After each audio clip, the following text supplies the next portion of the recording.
A good team leader will repeat it over and over again, and a good business unit leader, what have you, company, they'll repeat the companies. And so hopefully that repetition will start creating the long-term memory.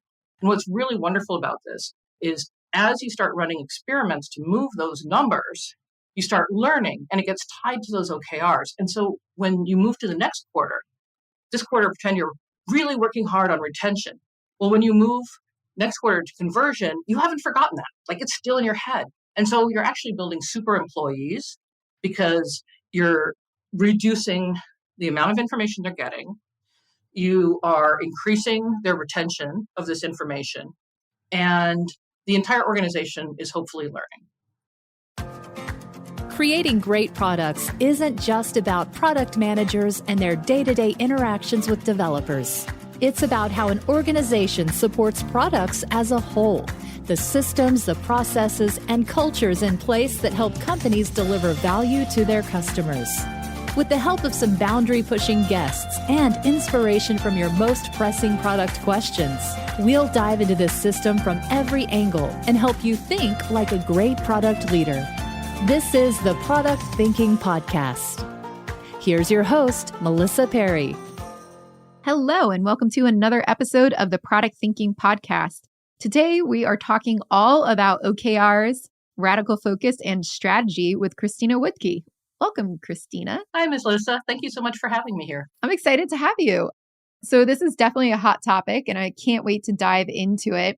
So Christina, you're an instructor at Stanford University. You wrote this book called Radical Focus on OKRs, which is one of the gold standards out there for people to use. How did you get into this? Well, I first ran into OKRs in that particular format at Zynga. Zynga was a John Doerr company. And as you know, he told everybody he invested in, including Google, to check it out. And Zynga just took to it amazingly well. Very metrics-driven company, very focused company, a lot of high performers. When I was there right before the IPO. So we had some truly stunning game designers and amazing product managers. So anything that happened with the game, we knew, and we were able to tune it against our OKRs. And we would set the OKRs across the entire company. And then each studio would figure out, okay, this is our theme. What are we going to do towards it? And then the sub-teams would start working towards it as well. It was just such a simple, clean cascade, probably because of the studio model. I know that larger companies really struggle with it, but Zynga was just, we lived it, we breathed it. And then when I quit Zynga, I started working with small startups, advising them, and I found that they could not get out of their own damn way. So I started teaching them about OKRs to create focus, and it worked so well, I decided to write a book about it. That's amazing. So when you say too that it worked really well in the studio model, but larger companies struggled with it, what's the difference? Why did you see it working better in a studio model rather than the large company? Well, after the first edition came out of my book, a lot of bigger companies tried to adopt it. And then there was a superpower push with Measure What Matters. And the problem with bigger companies is often that they have so many levels and so many hierarchies and all these matrices inside of matrices that it took me a long time to adapt OKRs to larger companies. It wasn't as simple as the company's doing this and each studio is going to do something towards that. That's very simple. That's an easy cascade. But when you talk about this super highly matrixed hierarchical company, well, honestly, it either doesn't work at all because there's too much command and control. And then the companies who were able to make it work only apply it to empowered teams. So often they'll have product teams that have some control over their own destiny. They belong within a business unit. The business unit can set an OKR, and then the product team can figure out what are we going to do towards that, considering our charter or our mission within the company. And that does work. However, I've seen over and over again trying to apply it to support teams like finance or legal, and that almost never works unless they're in a period of high change or chaos, at which point having an OKR can be like a light through the storm. Service design groups like engineering or user experience design, they can't do it because they don't own their time. However, in a big company, they get to a certain point where they get DevOps or design ops, at which point they do control some of their resources, and then they can start using OKRs if it seems appropriate. So I think one of the biggest struggles with the bigger companies is they've been told this is like this magic stuff that will fix everything, but it really doesn't work very well everywhere. And until you really understand what OKRs are good for, you end up adding it like salt to everything, including your ice cream sundae. A little salt is good, but there's things that shouldn't have salt. Yeah, it reminds me a little bit too of how everybody was trying to put agile sprints all over the company. And I was getting calls like, can you teach our HR team how to do sprints? Like, what? But it was legitimate everywhere. They're like, teach my HR team to be agile, teach my HR team Scrum.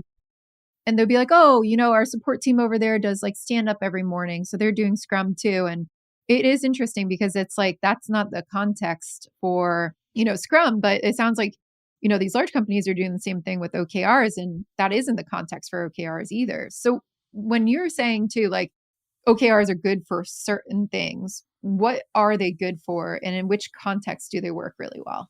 I'd say the ideal situation for an OKR is at the team level. That's always the easiest way to start implementing it. And the OKR is just a way of making sure you remember the single most important thing that your team is doing and keeps you pointed in that direction despite all of life's shiny objects, right? So if you don't know the single most important thing that your team should be doing, well, OKRs aren't going to fix that. Yeah, it's not going to be able to to tell you exactly what to do. You got to put the OKR in there. Yeah, it's not magically going to give you a product strategy, right? It's not magically going to give you a business strategy, that's for sure. I've started telling people it's a vitamin, it's not a medicine. It doesn't fix things. It just takes healthy things and make them much more powerful and much more effective. Okay, so that's a really good point too. You said it's not a product strategy. And I've seen a lot of companies confuse OKRs for a product strategy or for strategy in general. What do you need besides OKRs? Like, what's the difference, let's say, for the people who don't know this, between an OKR and a product strategy or a business strategy? Well, I've started thinking of it as an OKR ecosystem, or really it's a business ecosystem in which OKR belongs. And it really starts with a mission. I think most companies do missions extremely poorly when they're new or even when they're older. So when they're new, they treat it sort of like a checklist, check, got a mission. They're not really asking themselves, how would a mission help our company? How does it direct us? How will it make employees be excited to work here? How will it direct employees' activities? So if you have a really good, simple mission that says, we provide this value to these people by doing this thing, that's really good. And it doesn't have to be perfect because as you grow and you learn, you can change it. Missions should be updated. They don't last for 100 years. We're a fast moving world, but I think it should last at least 5 years so you don't get goal whiplash. Then out of that, you want your business strategy. What people do we actually serve? What do they need? How do we make money? Is it a subscription? Is it advertising? What's the business model? All those good questions. And then within that, when we get to how do we provide value, that's when we get the product strategy. What are we actually going to build? How do our people think? How do they behave? What role does our product have in their everyday life? All those really critical things that help you understand what are we actually doing? We've got this fancy mission up in the air. What does it actually mean? It means we are going to build these kinds of services. It's going to be software as a service. We're going to do a subscription model. We're going to serve salespeople in companies less than 500 people. It has to be specific enough that's really guiding people. And then when you have that clear, then you can use your OKRs. You can say, well, our objective is to reach product people who are working in the entertainment industry. And the numbers tend to be things like, what does reach actually mean? Does it mean they're aware of us? Does it mean that they've signed up to use us? Does it mean there's a certain DAU? And once you've got that clear, what is this quarter's big push going to be? Then you can start doing things like talking about a outcome-based roadmap, right? I'm sure you've had Bruce or C. Todd over here. And then it becomes a release strategy. And when you think of it as OKRs are this focus and communication tool to make sure people really know what they're working for, then you stop stretching it to try to do everything.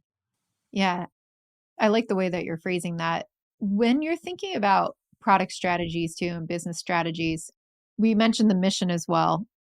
What's the difference between those things and a vision and a mission?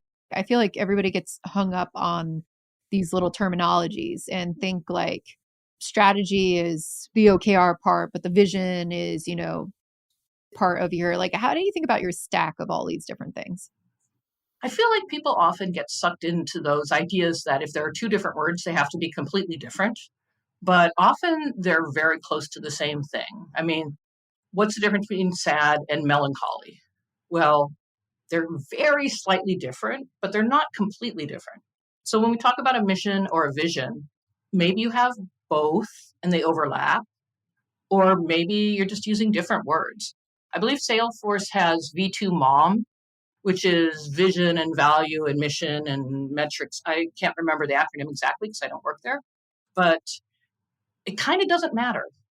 Why does this company even exist? That's a mission.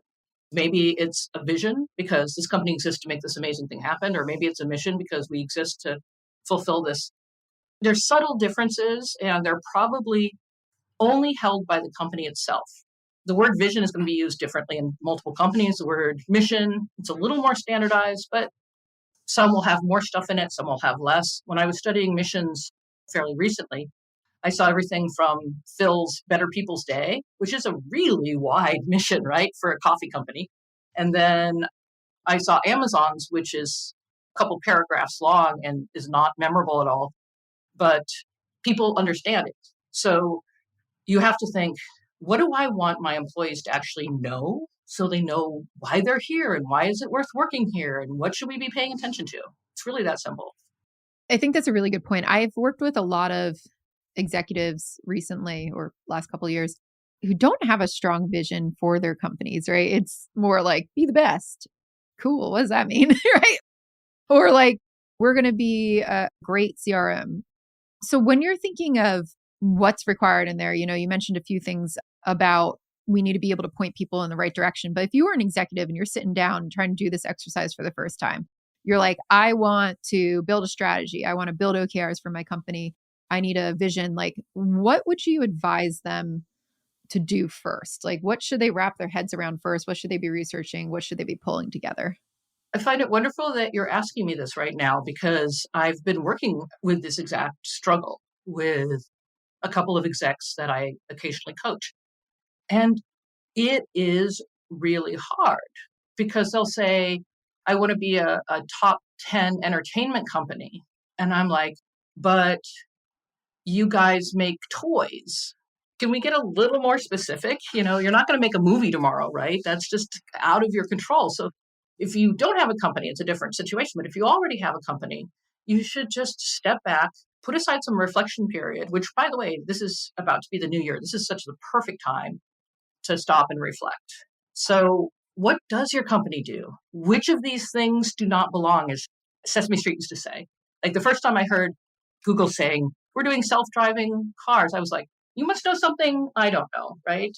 So you have to ask yourself, does this fit? And it's possible. Google knows things that only Google knows. That from the outside, it looks weird, but from the inside, it might be fine. But if you're making a lot of toys, then the question is, if you make that first video game, is it a stretch or is it growth? And you as a company should know that.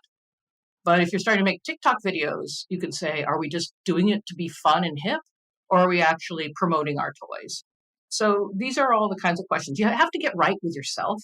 You have to get right with your company. And from there, you can start asking yourself, okay, we make these amazing toys for grown-ups that like puzzles and like to do something with their hands. Okay, now we have a sense of that. So we can say our mission is, I hate making up examples, but I'm going to see if I can pull it off.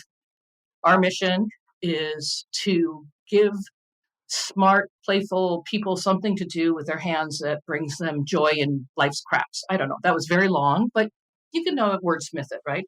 And then there's going to be a point, maybe 5 years later, where you say, okay, things to do with our hands, that's kind of limiting us. We want to start moving into other spaces. And you can tweak it, but you want it to be big enough you can grow for 5 years and small enough that it's specific enough that people can use it as a guide. And that's a sweet spot. And that just means you have to know your own company's culture and you have to talk it through. But half-assing it, if you excuse the expression, is what I see too many people do. And weirdly enough, the Phil's example I gave you earlier, it works. Like you walk into a Phil's Coffee and you ask them what's their mission, and they have a big smile and say, to better people stay. Actually, that was true until the pandemic, at which point I've seen a couple of them crack because customers have turned into wolves. But I'm sorry to say, but mostly they get it. They're like excited. They're happy to make the coffee because if you're not happy with that coffee, they're not happy. They're not fulfilling their mission. And it gives them a lot of room. They can add pastries. They can add anything. Do you think some of the companies, this was just starting to occur to me when you mentioned the entertainment company, like we want to be an entertainment company, but we do toys. Do you think people are confusing what they're selling to VCs and how they're trying to position their TAM and where their growth opportunities are with like what they actually are or what they're going to be for the next 5 years? Yeah. Actually, let me ask you, what would be an example of it, if you can? Well, the toy one kind of stood out to me. I run into this a lot with executives too, and especially CEO founders, right? Where they explain their company and the vision for it is huge and lofty. And you're like, great. But that's the vision that they try to. And, when you piece it all together, you can see how they can get there one day, but it's a 10 to 15-year journey. It's not like where we are right now. I guess you could think of that even like at Netflix would have been a great example. If you looked at Netflix from day one and thought about what they are now, you told somebody that vision when they were shipping DVDs, people would have been like, what? But as a founder, you could see the potential in it, right? But I feel like it confuses maybe the people who are working for you about like, what do we need to do right now? And it distracts them from what's going to be the next year to 2 years worth of work versus like, where are we going to be in the next 10 years? But I see this kind of conflict like that when executives have to go explain this stuff to their teams, right? And I think there's a weird balance between how do we talk about things that everybody is going to be able to see from their point of view today versus like what we're actually selling the market and selling the VCs with in our potential. Have you seen that before too? I have seen that. I think that a good product strategy and good annual OKRs, if it's appropriate, if you're big enough, can help rein that in a lot because you want the mission to have enough space so you can grow. And I love that you brought up Netflix because I love Give Biddle's product strategy series on Medium, just so good. And his description of like the 5 years of Netflix, which starts with DVDs and ends with games. And many people are looking at it and saying, Netflix and games. I don't know if I see that happening, but look for Netflix in your app store or your Play Store. They are backing games. They tried, I think it was Bandersnatch, and it didn't really fly, but they are looking to go there because somewhere along the line in the product strategy said, games will be a place where we can grow. Interactivity, actually, they didn't say games, they said interactivity originally. And I think that's really fascinating because they're also now doing some watch parties and other things. So they know where they're going, they just don't know how to get there. And what they were doing last year is not always what they're doing next year. So you can have a big ass mission and a wide business strategy, but when you get down to the product strategy, you're really asking yourself, how is it going to be games? Is it going to be personalization? So for the toy company, just because they're a toy company now doesn't mean they won't become an entertainment company. One word, Legos. Lego Batman might be the best Batman movie ever made. They're having kits, they're having video games. The Lego Harry Potter season 1 was one of the best games I've seen out there for iOS. The second one less so. But Lego realized that they needed to do something beyond the basic, here's a bunch of things, put them together. And rather than say making dolls like another company might do, they said, no, let's take this module approach, these fun characters that have come out of our kits, and let's take them further. Let's see what other ways. So Lego, I don't know if they were always an entertainment company, but they are definitely an entertainment company. That comes down to strategy 100%. Did you know I have a course for product managers that you could take? It's called Product Institute. Over the past 7 years, I've been working with individuals, teams, and companies to upskill their product chops through my fully online school. We have an ever-growing list of courses to help you work through your current product dilemma. Visit productinstitute.com and learn to think like a great product manager. Use code THINKING to save $200 at checkout on our premier course, Product Management Foundations.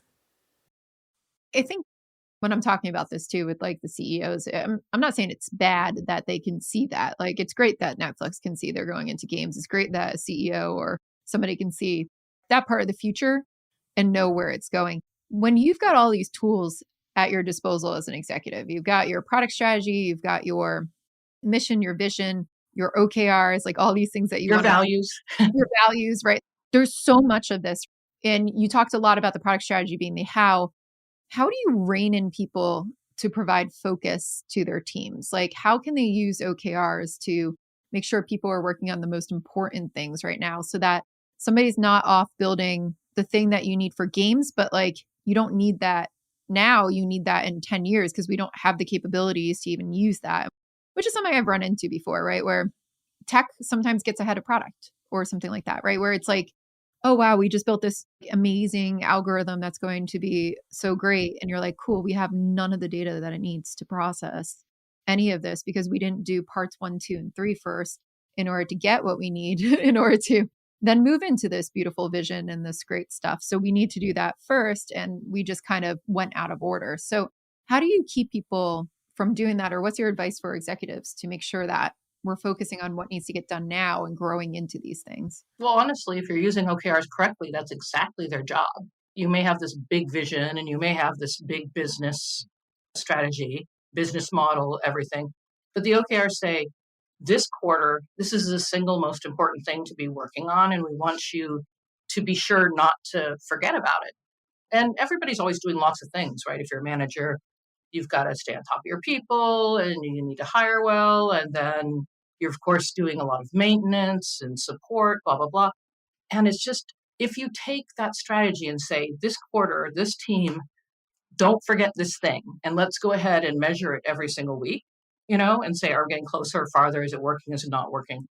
That's what the OKR should be doing for you, is just giving you that focus. And you may be excited about this fabulous algorithm later, but right now we really want to say, is the data even there?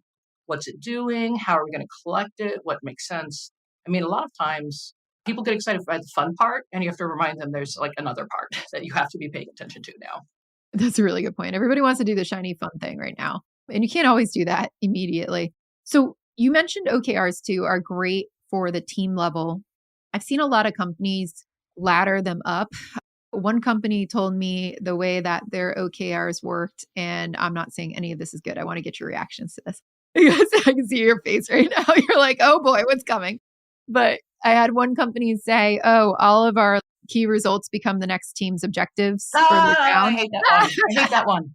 That was my reaction too. I was like, what? I mean, if an objective is setting you a vision for the quarter and the key results are saying, how do we know we made it? Then how would moving a key result into objective even work? Like you're losing all the value. Oh, my gosh. Okay. So not that. So if your key results are another team's objectives, you're doing this wrong. And this is what happens when people are sloppy with their examples. It's really John Doerr's fault and slightly Rick Clowes who use that same damn deck. Okay. This is good to know. And then another one that I've heard is how objectives and key results ladder up. If you're a CEO, do you have OKRs?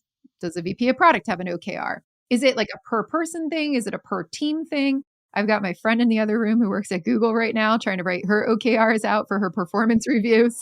These are things I've seen. They tie it to the person. What do you think about that? It's bad. And I can explain why, but I'll start with the simple, no, please don't do this. So what's funny about Google is I have so many friends at Google, and I swear every department does it slightly differently. So we often talk about Google as like this huge entity, but just like any big companies, it's a collection of city states. And I'd be careful about what examples you take. And in fact, I'm seeing more and more articles saying even Google doesn't do OKRs the way Rework, their official blog, says you're supposed to do it. So we'll take a moment and go, ugh. So what I've seen over and over again, to the point I go, just don't do individual OKRs. Just don't. If someday you go, oh, I still get OKRs and it makes sense for blah, blah, blah reason, but like wait 5 years, maybe 10, maybe never, because it's just so complicated. First of all, you're getting way too many things. So with human memory, we've heard the 7 plus or minus 1, but it turns out that as we've been studying working memory, it holds about 4 things maybe on a good day. And so when you get a new idea introduced, like this is this quarter's OKRs, you'll be able to hold it in your working memory, only bits and pieces of it, the four things, the objective and the three key results. And what happens by continually reminding people about them is it starts to reinforce the links between the neurons and you start moving it into long-term memory. And once it's in long-term memory, then it's much easier to access. So when you have a high-level OKR and a second OKR and a third OKR, now we're not talking four things, right? We're talking 12 things. And now we added Teams OKR. Okay, now we've got, 16 things trying to hold in your memory. Oh, wait, and there's another level. At which point we've destroyed a lot of the value of the OKRs because people are like holding so much stuff in their head, they're confused. And of course, everybody's like, oh, let's put it on a poster. But the problem is people start ignoring the poster because our eyes are designed and our brains are designed to notice new things. So if it's just hanging out there, we're not going to look at it anymore. So what is much better is to pick a single OKR or maybe two, and the one above you and the one you're living in. And I think that anytime people are doing layers of OKRs, after two, don't. Maybe three, but just don't. Work on helping people remember what the team's OKR is. A good team leader will repeat it over and over again, and a good business unit leader, what have you, company, they'll repeat the companies. And so hopefully that repetition will start creating the long-term memory. And what's really wonderful about this is as you start running experiments to move those numbers, you start learning and it gets tied to those OKRs. And so when you move to the next quarter, this quarter, pretend you're really working hard on retention. Well, when you move next quarter to conversion, you haven't forgotten that. Like it's still in your head. And so you're actually building super employees because you're reducing the amount of information they're getting. You are increasing their retention of this information. And the entire organization is hopefully learning.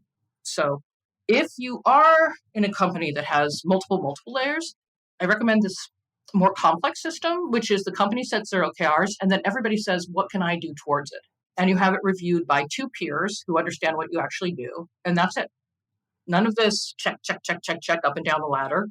None of this, I have to keep track of everybody's stuff. No, it's like, I know what the company's doing and I know what I'm doing and I'm good. And that will maximize the learning and focus that you're looking for. Okay. So when you're talking about like three max levels of OKRs, you mentioned like we have a business level OKR. You were thinking that size? Okay. Business unit if you're bigger, company if you're smaller. Okay. That makes sense. And then we've got middle one. What would the middle one be? No middle ones. Just no middle ones. Okay. Company, and then team, level. Done. Okay, cool. And services can opt out. Okay. And all of these are focused, do you think, per quarter? Is that like the time horizon that we're looking at to achieve, or is the business one like longer? Over and over and over again, quarter seems to be the right amount to set a rhythm of setting goals, reviewing goals, and learning. Now, something I see people get confused about is next quarter, you could have the same OKRs. Mind blown, right? There's no reason to change them, or you could tweak them. Maybe you change one key result, or maybe you keep the same objective and you put 3 new key results, or maybe you have something completely different because you were wrong. Like you have a lot of options to repeat things until you feel like you understand the nature of your goal. Because Melissa, you and I come from a lean background. It's all about the iteration and the learning, right? So the same thing should be applied to the OKRs. They're not a mission that you don't want to change too quickly, because that's ADHD as business strategy. That's no good. But with the OKRs, we want to be able to change them as new information comes in. So 3 months is short enough that you can change them, but long enough you can learn. Every week, I've had startups go, but we're really fast moving. Let's have new OKRs every 2 weeks. And I'm like, no, just slow down. Really think about what you're trying to do this quarter and commit to it.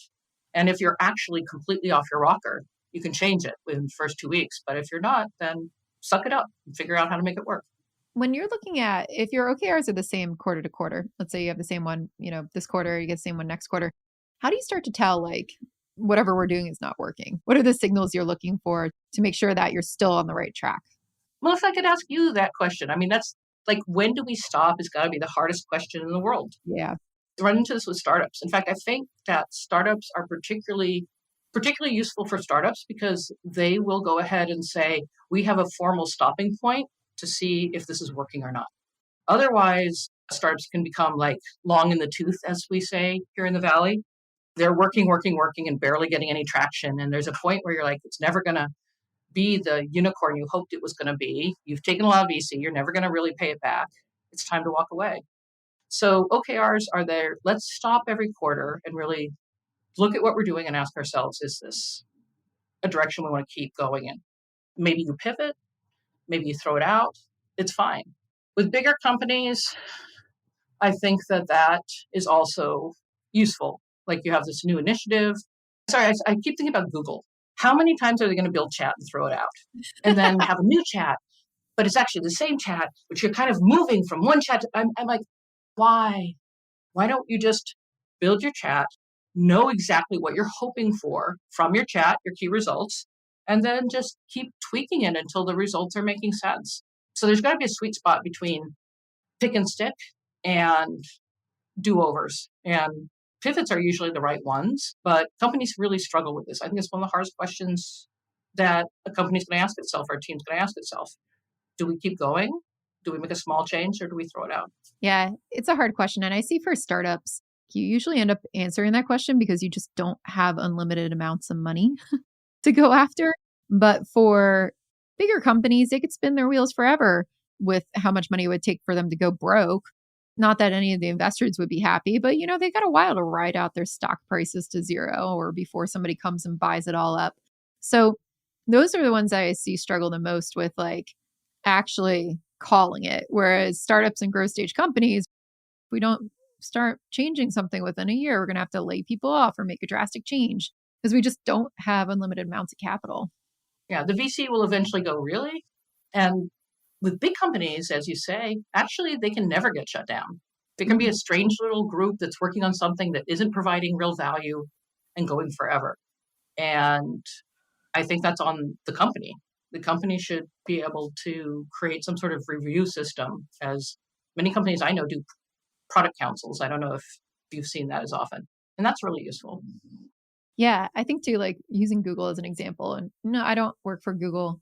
I've got no skin in this game. I have never worked with Google as a client or anything, so I don't know. But I think a lot of these large companies get so big and they've got so many different departments, and the departments are all working autonomously that they actually lose a very cohesive product strategy across the whole company. And, when we get to be 50,000 people, 100,000 people, it's like, I don't know what that team's working on or that team is working on. Even when I was at Athena Health, we were like 5,000 people. And up until a certain point before we started getting everybody together, making a defined strategy and doing all that stuff while I was there, they would talk about how people would come present what they were building for the quarter. And like everybody was building a calendar. And it was like, because nobody talked to each other. Nobody like put a cohesive product strategy across the whole thing.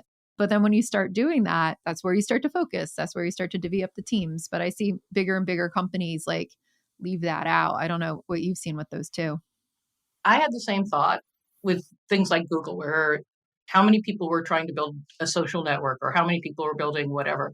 And then I talked to Ken Norton, who's now coaching, and he said, when I was at Google, Google would always allow multiple initiatives that were working on the same problem to go forward, because innovation isn't about efficiency, it's about effectiveness.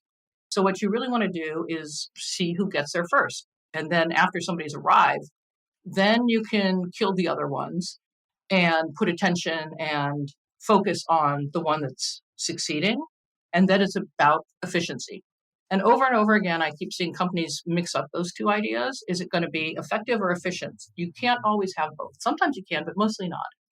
And so what kind of problem is it? Are we trying to solve a big mystery, or are we trying to scale? And you have to know the difference. So I have the same feeling. Why would you do that? That seems so wasteful. And then I thought, if you don't know what the hell you're doing, because it's a new space, not in a bad way, then you want a bunch of people working on this problem. That's a really good point. There is a difference between exploring a problem space that is unknown, and how do we throw quite a few people at that problem space, let them get in there, and just, even if they all come to the same conclusion, great. That means we probably should go that way. Yeah. Versus like, this is like a known thing. We know what the solution is and we're just executing on it. If you throw like 18,000 people that aren't talking to each other around the execution and let them all build the same thing, then it becomes worthless and it's not efficient, like you're saying. Yes, exactly. Knowing which are which is often the hard part because, of course, many startup folks and entrepreneurs think they know everything. But I think Google just letting them pop up wherever they show up and letting them do stuff, I think that's not a terrible solution. That's a good perspective. That's a good perspective that I didn't think of with some of it. So here's a question about OKRs when it comes to this. How do your OKRs or the process of OKRs differ? Do you even use them? You're in that exploration phase of figure out what problem we're solving versus like execution phase. How do you go about thinking OKRs in those two phases? So I actually wrote a essay about it. It's on my blog, Elegant Hack, which is the goal meets the team. So some teams are working on innovation projects, and some of them are trying to double down on the learnings and do rapid blitz scaling, as Reid Hoffman calls it. And it's very different. So for somebody who's trying to figure it out, then their objective is understand how China could be a place where we can expand our mission. And you could have numbers that show this is what we think is a strong signal. A lot goes back again to Lean and David Bland's wonderful testing business ideas. You want to go ahead and say, okay, we don't know exactly what we're going to do here, but these are the things we think would happen if we were onto something. And then you get to the next level. I call them exploratory OKRs, but maybe we shouldn't have different types. I don't know. It's really about how you form the question. And then hypothesis is when you're like, okay, we think this is the answer. So when I was talking about the fiction in Radical Focus, it was a small company that did tea delivery, and they sold B2B to restaurant suppliers. But let's say they're struggling with the question of how do we have a direct relationship with the customer? Because if you have somebody between you and the customer, that's always a little bit risky.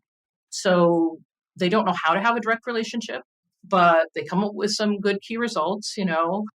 How many emails do they have? How many subscribers? What have you?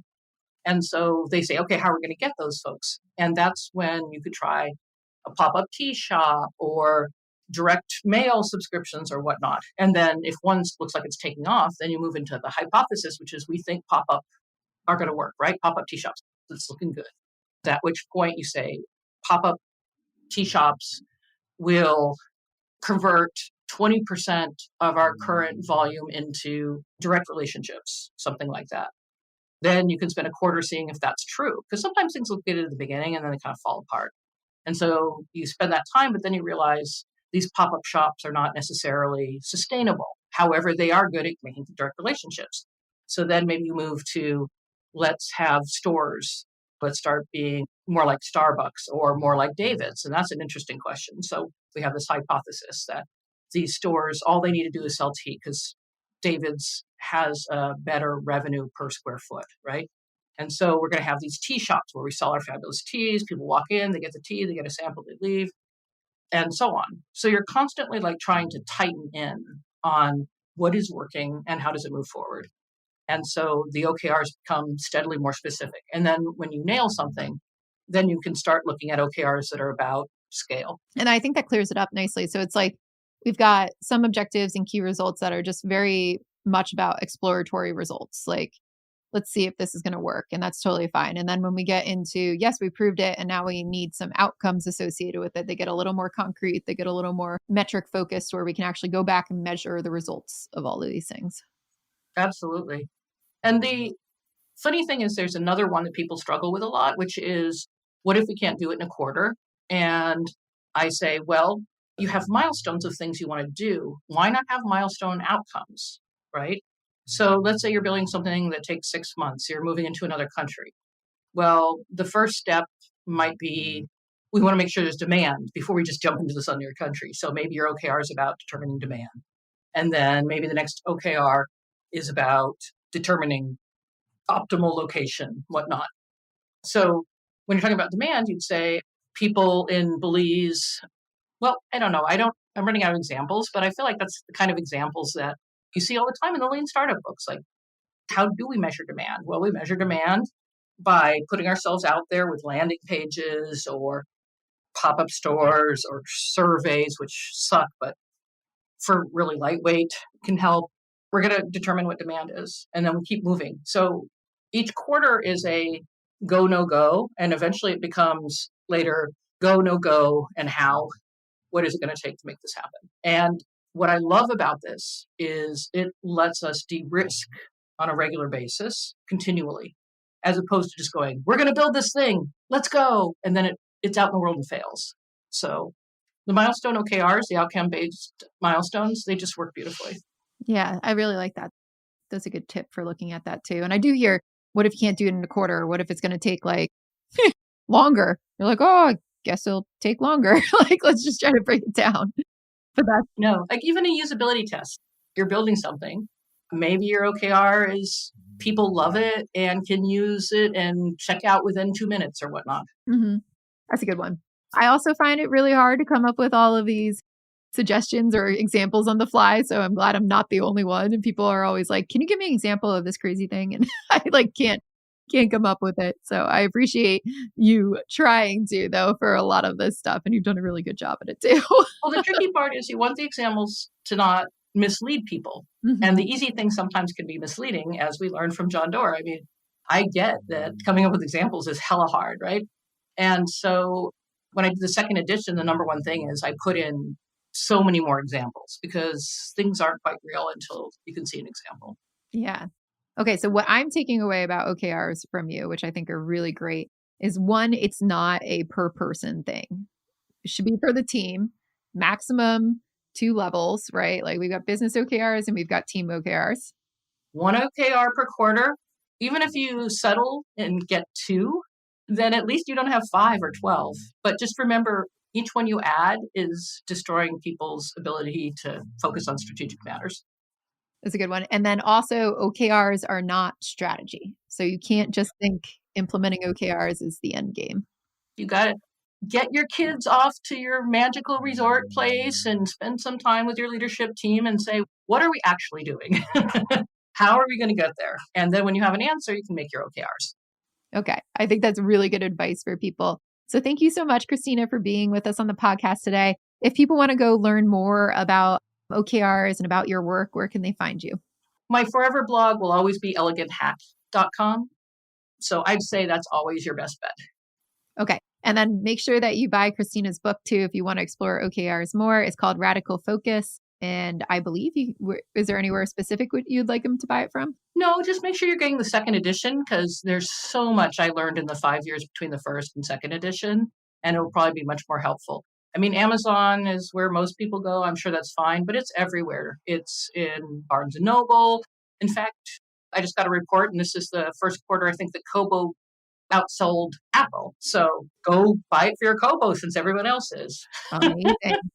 Love it. Okay. Well, thank you so much again for being on. And if you enjoyed this episode of the Product Thinking Podcast, please subscribe so that you never miss another episode. We're here every Wednesday. Next week, we'll be back with another Dear Melissa answering your questions about product management. So make sure that you get those in at dearmelissa.com, and we'll see you next time.